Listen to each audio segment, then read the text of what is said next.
gentleman from Charlottesville, Mr. Toscano. Thank you, Mr. Speaker. I rise for a point of personal privilege. You may proceed. Thank you, Mr. Speaker. Ladies and gentlemen of the House, this last week has been a pretty wild ride for Virginia politically. The defeat of Representative Cantor was extremely shocking. Who would have ever thought that he was not conservative enough for Virginia? More troubling, at least for me, were the circumstances surrounding the resignation of a prominent senator that were baffling in terms of the decision-making process, and for many of us raised some pretty serious questions about what happened, who was involved, and what can be done about it. What kind of deal, if any, was made to get him to resign? Was the deal implicit or explicit? Who was involved? Did it involve the promise of a judgeship? Did it involve a prospective job? Ladies and gentlemen, Mr. Speaker, we know that a judgeship was involved. I think everybody admits to that. We don't know as much about the job issue, but there's some evidence that at least it was discussed prior to his resignation, this job that he might have gotten with the Tobacco Commission. And we do know that there was a private session scheduled of the Tobacco Commission that was then canceled after the senator indicated that he would no longer be open to the possibility of taking a job. Pretty odd, I'd say. These circumstances require some clarification and perhaps an investigation of what went on, who was involved, and who made promises to whom. Mr. Speaker, ladies and gentlemen, beyond that, beyond this sordid set of circumstances, there are other questions that should be raised about the Tobacco Commission. For those of you who don't know much about the Tobacco Commission, and many of us don't know a whole lot about it, it was created in 1999 as a result of the Tobacco Master Settlement Agreement and capitalized to the tune of over $1 billion. There's a 31-member board, and part of those members are elected officials appointed by the Speaker of the House. So far as I know, there are no Democratic elected officials on that board now. That might have changed recently, but at least right now there aren't any, at least as far as I know. The board is charged with the responsibility of helping tobacco farmers to revitalize themselves and tobacco-dependent communities to find a way to do economic development. Over the years, the Commission has funded a large variety of projects, but unlike our budget process or the Government Opportunity Fund process on economic development, it is not always so clear why certain things get funded.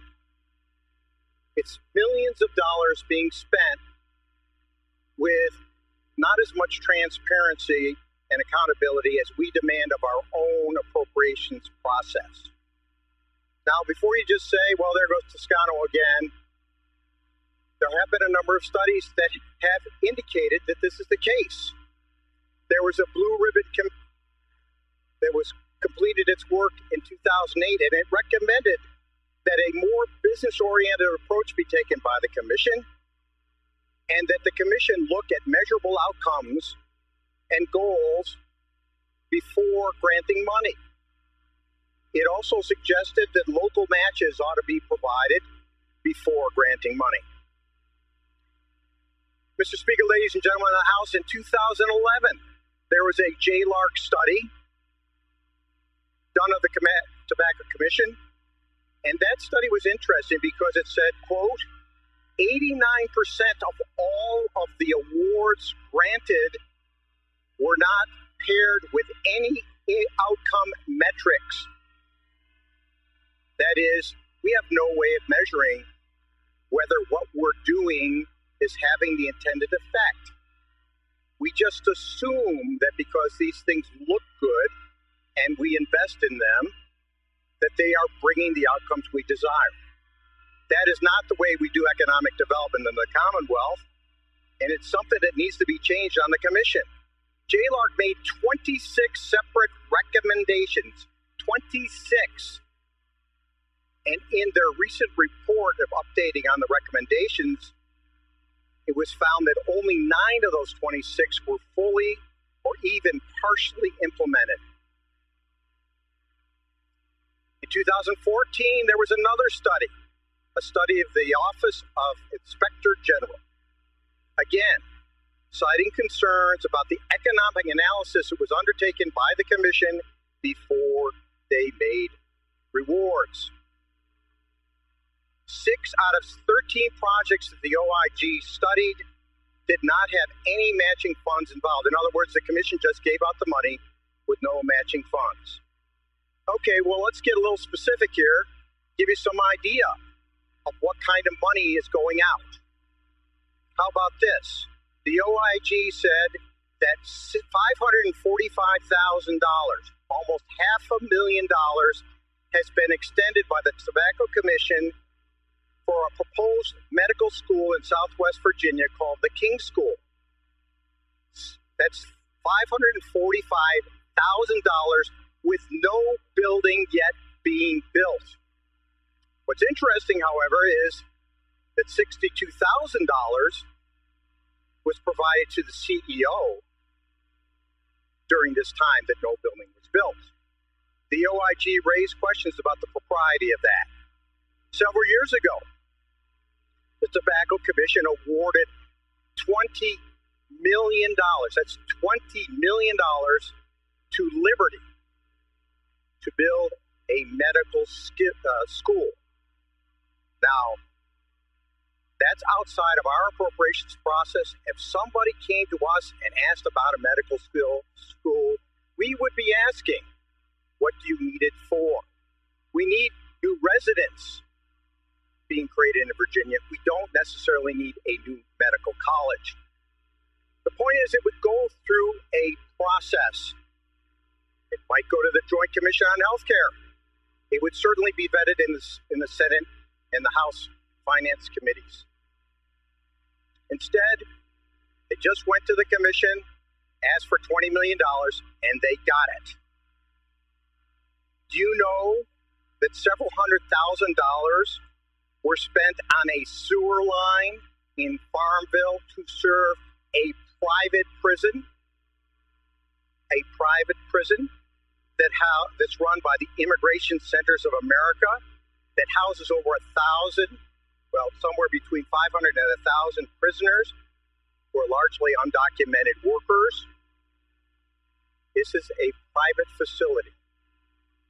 Mr. Speaker, ladies and gentlemen of the House, it also awarded money to the Virginia Intermont College. Money for a tourism degree that never panned out. Money for a science building that is now built.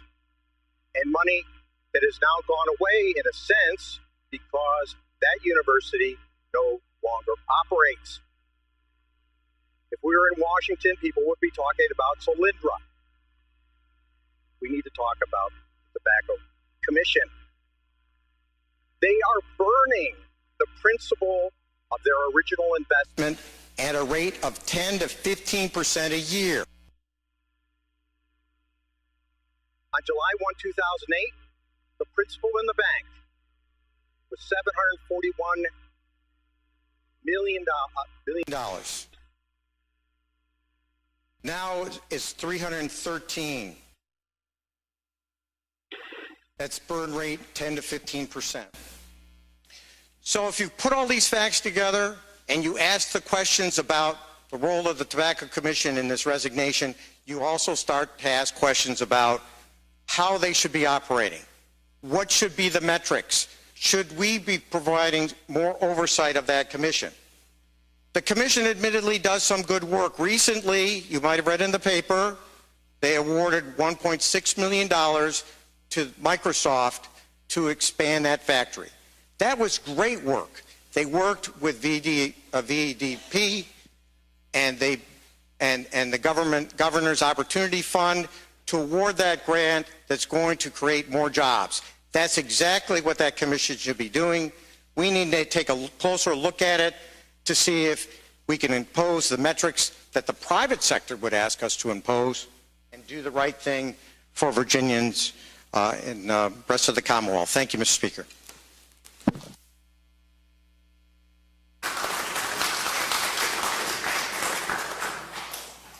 Had to wait for the thunderous applause.